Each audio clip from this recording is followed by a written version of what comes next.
Video को पूरा last तक देख लेते हैं तो आपको मतलब किसी भी तरह का आपका पावर सप्लाई होगा आप इजीली उसे रिपेयर कर पाएंगे। तो दोस्तों वीडियो करते हैं स्टार्ट। लेकिन स्टार्ट करने से पहले छोटी सी रिक्वेस्ट, अगर आप हमारे चैनल पर नए हैं तो प्लीज़ चैनल को कर दीजिए सब्सक्राइब, और चैनल वीडियो पसंद आए तो वीडियो को लाइक जरूर करिएगा। तो आइए दोस्तों, सबसे पहले हम इसे चेक करके दिखा देते हैं कि हमारा जो पावर सप्लाई है बिल्कुल डेड है।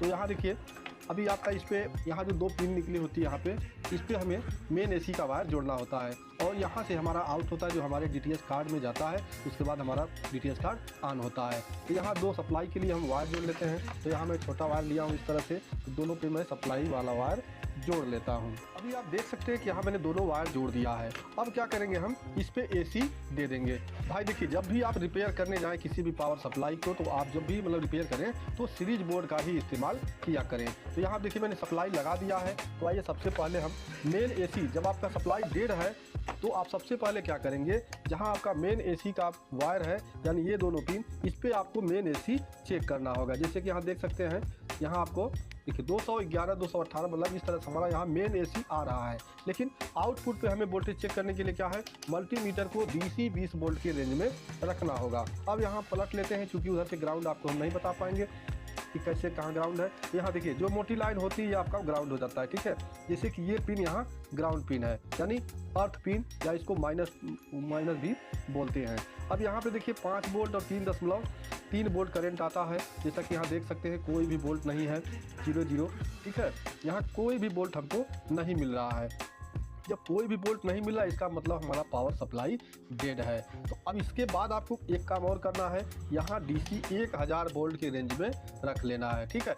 यहाँ रख लेने के बाद यहाँ आपका देखते होंगे, देखिए एक चीज़ मैं पहले बता दूँ, जब आप पावर सप्लाई को रिपेयर करेंगे, देखिए यहाँ 2 पार्ट है। देखिए यहाँ पे एक ये पार्ट बनाया गया है, इधर आपका होता है डेंजर और इधर आपका मतलब लो होता है करंट। तो अगर आप पावर सप्लाई रिपेयर कर रहे हैं, सप्लाई लगी है या निकली है, तो इधर हाथ नहीं लगाएंगे। कब तक नहीं लगाएंगे, जब तक कि आपका देखिए यहाँ पे जो मेन कैपेसिटर है, यहाँ इस मेन कैपेसिटर को आप इस तरह से डिस्चार्ज नहीं कर देंगे, तब तक आपको इधर हाथ कहीं नहीं लगाना है, नहीं तो आपको झटका लग जाएगा, ठीक है। तो अभी क्या करना है आपको, यहाँ जो हमारा मेन कैपेसिटर है, मेन कैपेसिटर पे आपको डीसी 1000 वोल्ट या आपके 600 रेंज है, तो वहाँ लगा के और इस मेन कैपेसिटर पे आपको वोल्टेज चेक करना होगा। जब हमारा यहाँ एसी आ रहा है तो डीसी यहाँ हमें 300 के नियर अबाउट 250 से 300 वोल्ट डीसी हमें यहाँ मिलना चाहिए, लेकिन यहाँ भी हमको 0 मिल रहा है। जबकि एसी एक बार मैं फिर चेक करवा देता हूँ। यहाँ देख सकते हैं हमको एसी यहाँ पे 212 वोल्ट मिल रहा है, ठीक है। अब आप यहाँ से पावर को निकाल देंगे, यानी हमारा फॉल्ट जो है इसमें है, ना कि इधर है, ठीक है। हमारा आउटपुट में नहीं फॉल्ट है, हमारा इसमें फॉल्ट है। अब इसमें फॉल्ट है, आपको ढूंढने के लिए क्या है, देखिए अब आपको ट्रेस करना होगा। यहाँ 2 वायर जुड़ा हुआ है, तो आप देख सकते हैं यहाँ पे एक जो है हमारा, यहाँ पे एक कैपेसिटर इधर लग गया, इससे कोई मतलब नहीं, यहाँ फिल्टर के लिए लगा जाता है। इसके बाद यहाँ आया एक कॉइल पे, यहाँ देखिए जो 4 फुटी है ना, यहाँ देखिए ये आपका लाइन कॉइल है, ठीक है। इस लाइन कॉइल से होते हुए यहाँ से करंट यहाँ जाएगा, और दूसरा वाला जो हमारा वायर है, देखिए दूसरा जो हमने यहाँ जोड़ा है, ये फ्यूज से होते हुए, एक फ्यूज यहाँ लगा हुआ है, फ्यूज से होते हुए फिर यहाँ पे आ जाता है, ठीक है। ये यहाँ से ये दोनों कॉइल आपस में कंटिन्यूटी बताता है। तो हमें सबसे पहले फ्यूज को चेक करना होगा, जो फ्यूज हमारा सही है या खराब है। अब इसे चेक करने के लिए मल्टीमीटर को आपको बजर रेंज में रख लेना है, ठीक है। बजर रेंज में रखने के बाद सबसे पहले इस फ्यूज को चेक करेंगे। तो यहाँ आप देख सकते हैं जो हमारा फ्यूज है,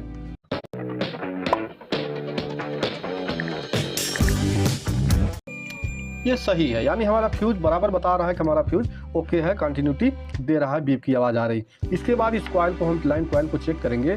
तो यहाँ देखिए ये दोनों आपस में कंटिन्यूटी देने चाहिए, यहाँ कोई कंटिन्यूटी नहीं मिल रहा है। और इन दोनों को चेक कर लेते हैं, यहाँ भी कोई कंटिन्यूटी नहीं मिल रहा है।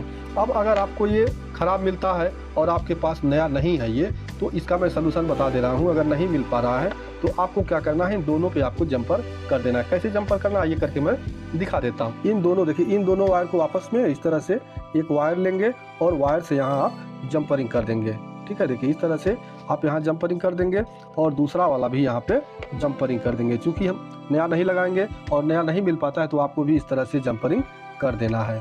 तो मैंने जंपर लगा दिया। अब हमारा लाइन कॉइल जो है ये ओके हो गया। अब वहाँ तक हमको सप्लाई मिल जाएगी, यहाँ तक।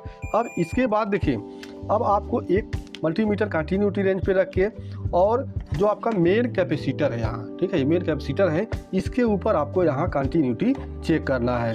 तो यहाँ आप देखिए जैसे ही मैं लगा रहा हूँ कंटिन्यूटी, वैसे हमारा एकदम बीप की आवाज़, लगातार बीप की आवाज़ मल्टीमीटर दे रहा है। ठीक है, देखिए मीटर पलट लेने के बाद भी प्लांट तो भी हमारा बीप की आवाज़ कंटिन्यूटी दे रहा है। ठीक, तो अब यहाँ बीप की आवाज़ आने का मतलब एक ये होता है कि आपका या तो यहाँ आईसी शॉर्ट है, या कैपेसिटर शॉर्ट है, या फिर यहाँ जो आपका ब्रिज रेक्टिफायर है ये शॉर्ट है। ठीक है, ये ब्रिज रेक्टिफायर शॉर्ट है। तो जो सबसे आसान होता है उसे पहले हम लोग चेक करते हैं, क्योंकि क्या है कि कैपेसिटर को उखाड़ के तुरंत चेक कर सकते हैं और डायोड को भी चेक कर सकते हैं। अगर इन दोनों के बाद में नहीं कुछ होता है, अगर शॉर्टिंग नहीं हटती है, तो हमें आईसी को चेंज करना होगा। तो आइए सबसे पहले मैं कैपेसिटर को ओपन कर लेता हूँ और कैपेसिटर को ओपन करके देख लेते हैं कि हमारा शॉर्टिंग हटता है या नहीं हटता है। तो यहाँ मैंने कैपेसिटर को निकाल लिया। इसके बाद फिर यहाँ प्रिंट पे हम यहाँ देखिए दोनों पॉइंट पे मैं यहाँ कंटिन्यूटी चेक करूँगा। तो अभी आप देख सकते हैं अभी भी हमारा बीप की आवाज़ आ रहा है, यानी यहाँ हमारा शॉर्टिंग नहीं हटा है। तो इसके बाद अब क्या करेंगे, यहाँ हम डायोड को यहाँ से ओपन करेंगे, क्योंकि अभी इस समय मैं डायोड पर भी इस तरह से चेक करूँगा तो देखिए बीप की आवाज़ ही आएगी। देखिए यहाँ बीप की आवाज़, यहाँ भी बीप की आवाज़। तो ये बीप की आवाज़, अब शॉर्टिंग कहाँ है इसके लिए हमें डायोड को यहाँ से एक एक लेग को बाहर निकालना पड़ेगा। तो इसे निकालने के लिए कोई भी चिमटी या पेचकस इस तरह से आप लेंगे और पीछे से देखिए इस तरह से लगाएंगे, आपका जो डायोड है वो बाहर आ जाएगा लेग। ठीक है, देखिए यहाँ पे आपका एक लेग बाहर आ गया। इसी तरह से सभी डायोड को का एक एक लेग हमें बाहर कर लेना है। अब यहाँ पे देखिए मैं सभी डायोड का लेग जो है बाहर कर लिया है। ठीक है, बाहर कर लेने के बाद अब सबसे पहले हम यहाँ अपने पीसीबी पर यहाँ चेक कर लेंगे कि हमारा शॉर्टिंग खत्म हुआ या नहीं।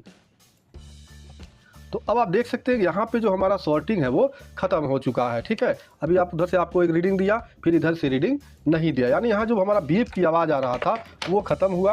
अब हम क्या करेंगे, यहाँ पे एक एक डायोड को चेक करेंगे। तो डायोड जो हमारा होता है एक साइड से रीडिंग देता है और दूसरे साइड से कुछ रीडिंग नहीं देता है। अगर ये दोनों साइड से रीडिंग देता है या बीप की आवाज़ देता है तो हमारा डायोड ख़राब है। जैसे कि यहाँ देखिए बीप की आवाज़ आ रही है, तो ये डायोड हमारा ख़राब है। प्लॉट पलट के चेक कर लेंगे तो भी बीप की आवाज़, एक डायोड ये ख़राब है।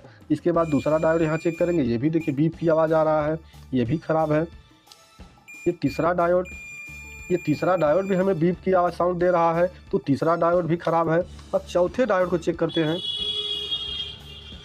देखिए एक साइड से हमें कोई भी रीडिंग ये नहीं दिया। मीटर का प्लॉट हम पलट लेंगे और पलट लेने के बाद अब इसे हम यहाँ फिर चेक करेंगे। अब देख सकते हैं यहाँ पे हमें रीडिंग दे रहा है, यानी ये डायोड जो हमारा सही है, एक साइड से रीडिंग दे रहा है और दूसरे साइड से रीडिंग नहीं दे रहा है। इसका मतलब ये डायोड हमारा सही है। ठीक है, बाकी यहाँ 3 डायोड हमारे ख़राब हैं। तो तीनों डायोड को जैसे लगा हुआ है वैसे आपको लगाना है, उल्टा इसमें नहीं लगाना है। क्यों? क्योंकि देखिए आपका ये एनोड कैथोड आपको ध्यान में रखना है।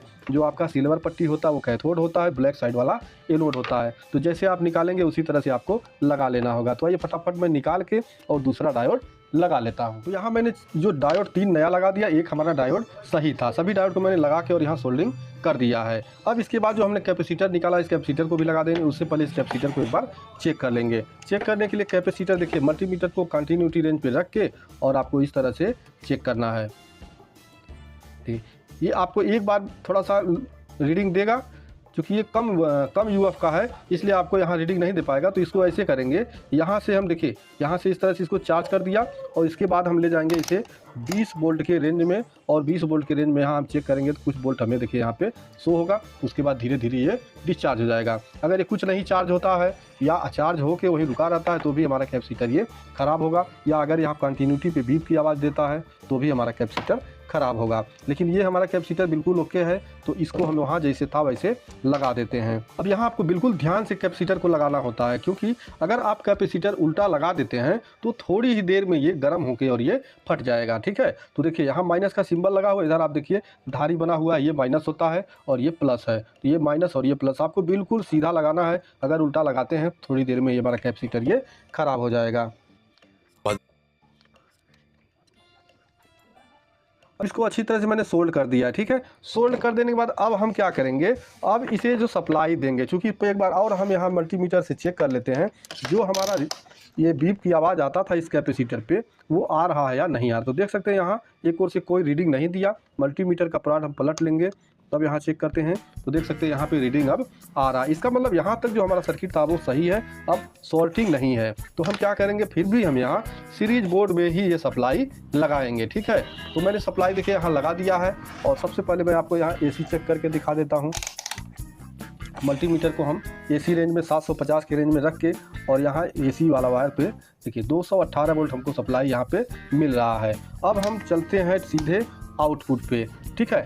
नहीं, एक बार मैं आपको यहाँ डीसी दिखा देता हूँ। जो हमारा मेन कैपेसिटर पे आता है डीसी, तो यहाँ देख लीजिए, तो आप देख सकते हैं 277, 78 इस तरह से हमको यहाँ सप्लाई मिल रहा है, ठीक है। यानी 250 से प्लस ही आपको मिलेगा। अब सीधे आउटपुट पे आ जाते हैं, तो एक तार को जो हमारा ब्लैक वाला वायर है इसको हम ग्राउंड कर लेते हैं।